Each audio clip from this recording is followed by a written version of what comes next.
नवरात्रि के अवसर पर श्री नवदुर्गा उत्सव समिति तेजाजी चौक लाबरिया के तत्वावधान में नगर पत्रकार संघ लाबरिया द्वारा आयोजित अखिल भारतीय विराट कवि सम्मेलन में काव्य प्रेमियों को मंत्रमुग्ध कर दिया। लंबे समय बाद क्षेत्र में हुए कवि सम्मेलन के आयोजन में बड़ी संख्या में काव्य प्रेमी उमड़ पड़े। रात्रि 9 बजे आरंभ हुआ कवि सम्मेलन रात्रि 3 बजे तक धारा प्रवाह चलता रहा। देश के ख्यातनाम कवियों ने एक से बढ़कर एक कविताएं पढ़ी तो हास्य वीर एवं श्रृंगार रस के कवियों ने भी अपनी प्रस्तुतियों से काव्य प्रेमियों को बांधे रखा। यही नहीं, कवि सम्मेलन की विराटता का अंदाज इसी बात से लगाया जा सकता है कि आयोजन के सभी अतिथि पूरे कवि सम्मेलन के दौरान तन्मयता के साथ कविताएं सुनते रहे। आयोजन में मुख्य अतिथि पूर्व उद्योग मंत्री राजवर्धन सिंह दत्तीगांव थे। विशिष्ट अतिथि क्षेत्र विधायक प्रताप ग्रेवाल थे। अध्यक्षता धार जिला पत्रकार संघ के अध्यक्ष पंडित छोटू शास्त्री ने की। वही विशेष अतिथि के तौर पर भाजपा किसान मोर्चा जिला मंत्री रामेश्वर चौधरी, जनपद अध्यक्ष प्रतिनिधि देवा सिंगार, सरपंच प्रतिनिधि रमेश ओसारी थे। अतिथियों का स्वागत नगर पत्रकार संघ के धर्मचंद दैया, रमेश गोठवाल, विशाल जैन, अशोक नाइमा, लोकेंद्र सिंह सोलंकी, शंकर लाल मारू, लक्ष्मी नारायण मारू, गोकुल प्रसाद जायसवाल, श्रीराम वागड़ी, महेंद्र मारू, बबलू शर्मा, अनिल जैन, मीनाबाई मारू, दिनेश चौधरी, मोहन पुरोहित आदि ने किया।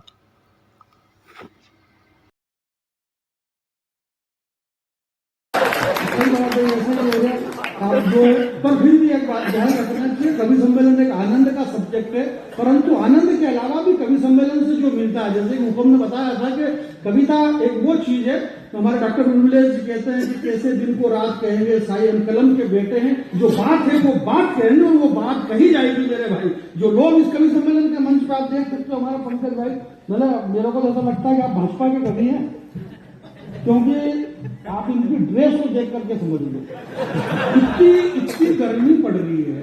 अब इतनी गर्मी में मतलब आप ब्रांडेड शर्ट हो तो नहीं काम चला सकते थे, जैकेट की फंसाने की क्या जरूरत है।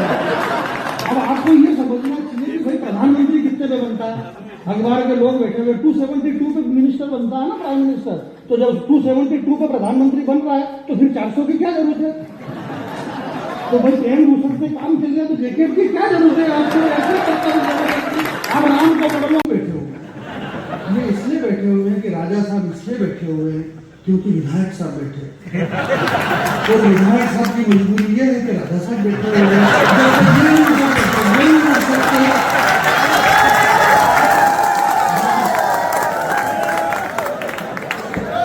तो खुशी इस बात की है कि हमारा भारतीय देश सड़क की बात कर रहे हो यार, इतना टुकड़ों नहीं होने लगता यार। खुशी इस बात की जब पक्ष और विपक्ष दोनों अगर साथ में बैठेंगे तो निश्चित एक या सैकड़ों सड़कें बन जाएगी यार हमारे। और पहली बार दोनों शिक्षित बने हैं, पहली बार दो राजनेता और दोनों शिक्षित है। दोनों प्रताप साहब एक शिक्षक थे, साथ में आपको बता दूं कि वो गवर्नमेंट जॉब में थे, शिक्षा और विधायक का मतलब। हमारे वहां एक मंत्री जी बोले, जब संदीप पुरी कृष्ण का शव उसके घर आया तो मंत्री जी पहुंच गए तो उसकी मां ने कहा कि इस तरह सैनिक कश्मीर की सीमा पर सैनिक कब तक शहादत देते रहेंगे। तो बोले, उनके मुंह से क्या निकल गया कि अगर तुम्हारे घर में शहादत नहीं होती तो तुम्हारे दरवाजे पर कुत्ता भी नहीं आता। मुझे इतना उस मंत्री को मैंने जब जवाब दिया, आपके आक्रोश को देखना चाहता हूं। मैंने बोला शहादत का मोल इतना सस्ता कि तुमने ऐसी बात कह दी। मैंने अपने आक्रोश को 4 पंक्तियों में तब्दील किया और अगर उस मंत्री का जवाब आपको भी लगे कि वाकई में मैंने उसको सही जवाब दिया है तो दोनों हाथ उठाकर ऐसा तमाचा दाएं हाथ पर बाएं हाथ गिरी जोर से मारना कि उस मंत्री के दांत पे चपाटा लग जाए, तमाचा लगे। मैंने कहा कि मात्र घूम कर मर कर जाना सबके बस की बात नहीं।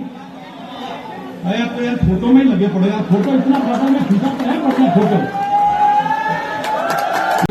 पुलिस से कर्मचारी खड़े हैं, उनसे भी मेरा करबद्ध निवेदन है। हालांकि आपने बहुत अच्छा माहौल संभाला है, संभालते ही है, आज भी संभाल रहे हैं, तो आप आहिस्ते आहिस्ते आगे आ जाए। और मैं संचालक महोदय से क्षमा चाहते हुए बीच में इसलिए मुझे आना पड़ा कि जो पत्रकार संघ के यहाँ जितने लोग हैं और जिन्होंने अथक प्रयास करके ये कवि सम्मेलन किया है, एक बात है कि हम मालवे के रहने वाले लोग हैं, श्रद्धेय श्री राजा साहब यहाँ पे विराजमान है, विधायक महोदय यहाँ पे विराजमान है, और जिस हिंदुस्तान के अंदर श्रद्धेय श्री वीरेंद्र वाजपेयी जी, मैं आपके बीच में एक बात कहना चाहता हूँ कि हमारे मध्य प्रदेश का मालवा अंचल